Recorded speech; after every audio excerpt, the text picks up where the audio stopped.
Praise the Lord.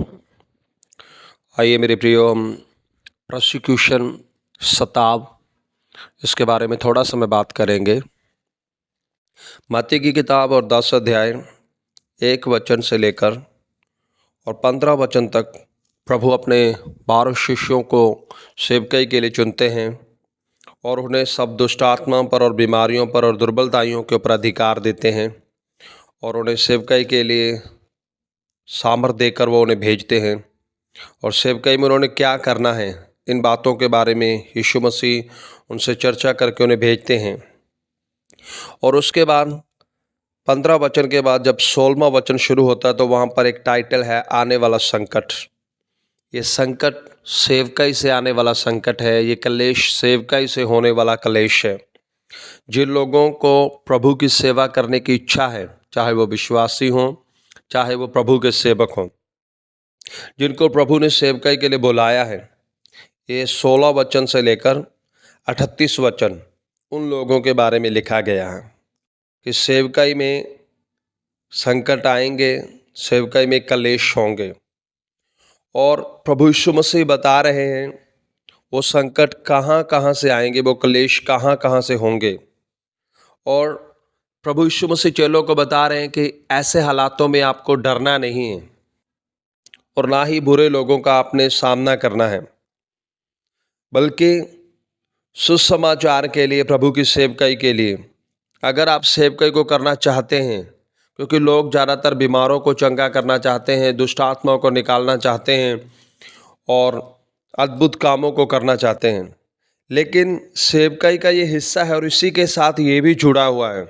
जब आप सेवकाई को करेंगे, आप शैतान के किंगडम को नाश करेंगे, आप अंधकार के राज्य को नाश करेंगे संसार के बीच में से। ये स्वाभाविक बात है, अंधकार की दुष्ट आत्माएं आपका विरोध करेंगी और वो आपके विरोध में आएंगी। शैतान कभी भी सीधा एक व्यक्ति का विरोध नहीं करता, वो मनुष्यों को ही और परिस्थितियों को ही इस्तेमाल करता है जिसके द्वारा वो आपका विरोध करे। और कोई मनुष्य आपके विरोध में नहीं जा रहा, ये मनुष्य उस सेवकाई के विरोध में जा रहे हैं जो सर्वशक्तिमान परमेश्वर ने आपको चुनकर दी है। लेकिन मेरे प्रियो, मैं और आप अद्भुत कामों को और परमेश्वर के अलौकिक कामों को करना चाहते हैं। हम चाहते हैं कि खुदाबंद की सेवा को करें, लेकिन ये आने वाला संकट ये सेवा के साथ ही जुड़ा हुआ है। आप इससे अपने मुंह को छिपा नहीं सकते, आप इसे इग्नोर नहीं कर सकते, आप इसे रोक नहीं सकते। और यहाँ पर लिखा हुआ है, जब आप 10वें अध्याय के 36 वचन को पढ़ते हैं तो मैं आपसे चर्चा करूँगा कि किस प्रकार आप जब प्रभु की सेवा को करते हैं, चाहे पासवान हो चाहे विश्वासी हो, तो कहाँ कहाँ से आपको विरोध मिलेगा। 36 वचन में लिखा है, मनुष्य के बैरी उसके घर ही के लोग होंगे। सबसे पहला विरोध, जब आप प्रभु यीशु मसीह को फॉलो करेंगे, प्रभु यीशु मसीह के ऊपर विश्वास करेंगे, प्रभु यीशु मसीह का प्रचार अपने परिवार के अंदर, जब अपने समाज के अंदर करेंगे, तो सबसे पहला विरोध आपके परिवार के लोग ही आपका करेंगे। ये वचन में लिखा हुआ है, परमेश्वर के वचन में। आज से 2000 साल पहले प्रभु यीशु ने इस बात को बता दिया है कि आपके बैरी आपके घर ही के लोग होंगे और वो आपके साथ क्या कुछ कर सकते हैं, किस हद तक जा सकते हैं। जब 10वें अध्याय के 21 वचन को पढ़ते हैं तो वहाँ पर लिखा है, भाई भाई को और पिता पुत्र को घात के लिए सौंपेंगे और बच्चे माता पिता के विरोध में उठकर उन्हें मरवा डालेंगे। मेरे नाम के कारण सब लोग तुमसे बैर करेंगे।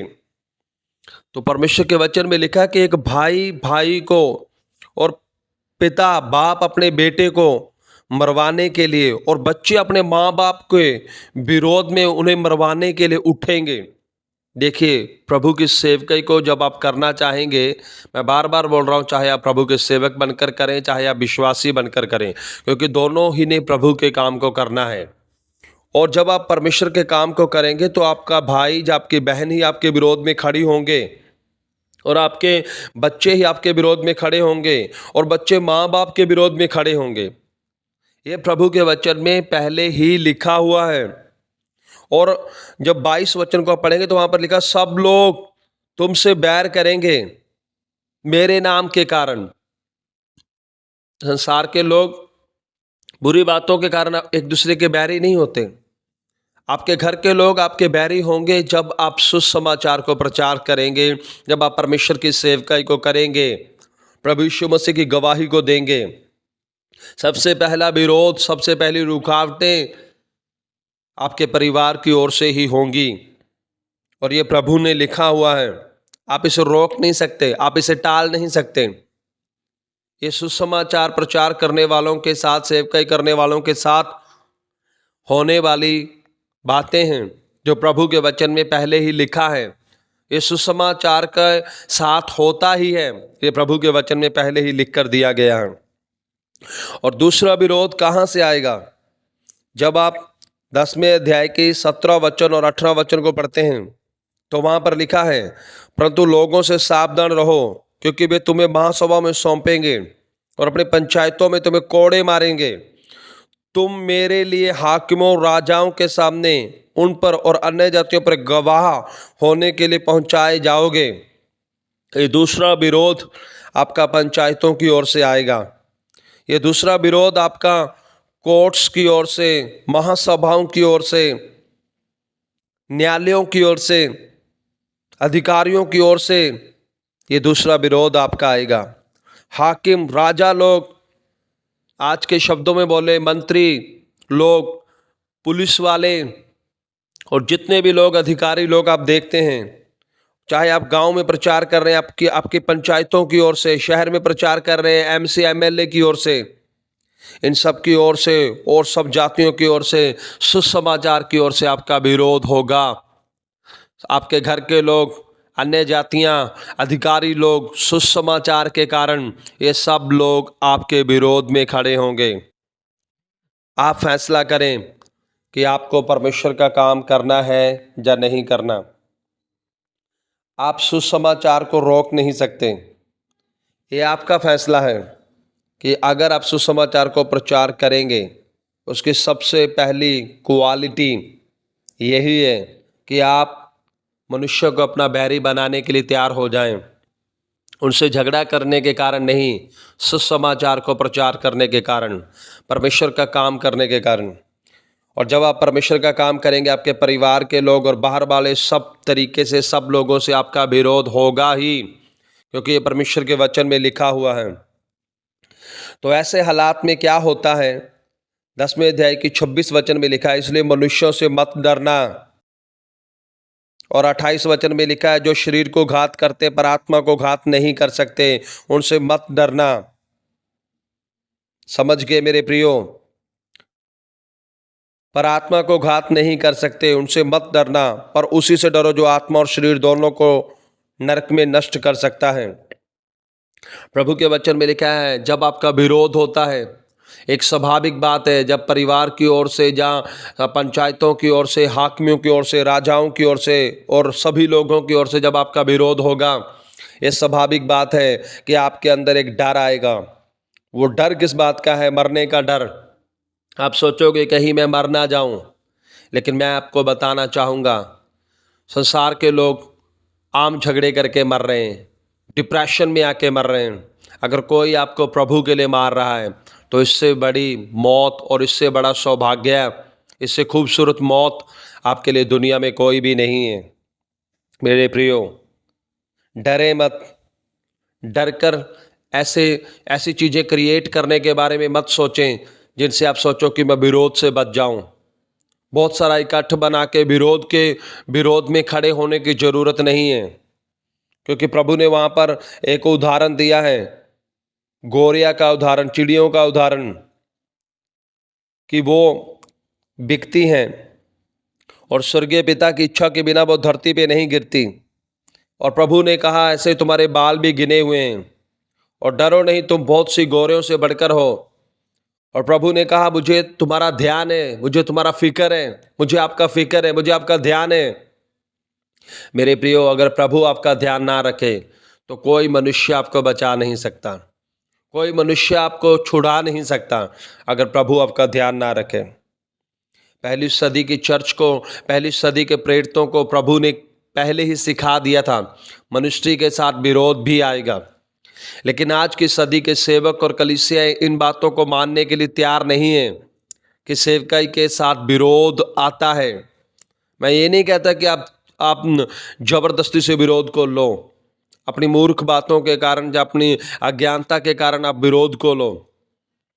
आप सांपों की तरह आपने बुद्धिमान भी होना है और भोले भी होना है। आपको बचना भी उन परिस्थितियों से, आपको उन परिस्थितियों से निकलना भी है। लेकिन जब ये आपके साथ हो तब उस समय उसके विरोध में खड़े नहीं होना, क्योंकि परमेश्वर का वचन आपके ऊपर पूरा हो रहा है। परमेश्वर का वचन अगर आपके ऊपर पूरा हो रहा है तो उसे पूरा होने दीजिए। परमेश्वर आपके विरोध को भी देख रहे हैं, परमेश्वर आपकी सेवकाई को भी देख रहे हैं। वो सब चीज़ों का प्रतिफल परमेश्वर इस पृथ्वी पर भी आपको देंगे और आने वाले जगत में भी परमेश्वर आपको उसका प्रतिफल देंगे। इसलिए आप किसी भी हालात के बीच में से गुजर रहे हैं, खड़े रहें, दृढ़ रहें, क्योंकि जब आप 22 वचन को पढ़ते हैं तो वहाँ पर लिखा है आखिरी लाइन में, पर जो अंत तक धीरज धरे रहे उसी का उद्धार होगा। आपको अपनी सेवकाई के अंत तक, उसे कंप्लीट करने तक, अपने जीवन के अंत तक, अपने जीवन को संपूर्ण कंप्लीट करने तक आपको खड़े रहना है, धीरज रखना है। तब आप अपने बड़े उद्धार को देखोगे, बड़े प्रतिफल को, अपनी आत्मा के उद्धार को आप देखोगे। जो मुक्ति आपने पाई है, जिस मुक्ति के लिए आप लड़ रहे हैं, विरोध सह रहे हैं, एक दिन वो कंप्लीट होगी, एक दिन वो संपूर्ण होगी। और जब आप अनंतता में पहुंचेंगे, प्रभु के कारण जितना विरोध, जितना कष्ट, जितने कलेश, जितने संकट आपने सहे, उन सब बातों का आपको बड़ा प्रतिफल दिया जाएगा। इसलिए घबराने की जरूरत नहीं है, ऐसी परिस्थितियों से हैरान होने की जरूरत नहीं है कि ये हो रहा है हमारे देश के अंदर। ये कितना भी हो, ये कोई ऐसी बात नहीं है जो सिर्फ आपके साथ हो रही है। ये उस समय से शुरू हुआ जिस समय से प्रभु यीशु मसीह ने परमेश्वर के राज्य का प्रचार इस दुनिया में आकर करना शुरू किया। और ये प्रेरितों के साथ हुआ है, ये पहली सेंचुरी की कलीसियों के साथ हुआ है, ये बहुत सारी कलीसियों के साथ आज भी जगत में हो रहा है। अगर ये आपके साथ हो तो इससे हैरान होने की और निराश होने की जरूरत नहीं है। इसमें आनंदित रहें, उत्साहित रहें, हियाब बांध कर रखें, दृढ़ रहें और प्रभु में बढ़ते जाएं और प्रभु का काम करते जाएं। प्रभु आपको बहुत आशीष दे। God bless you all.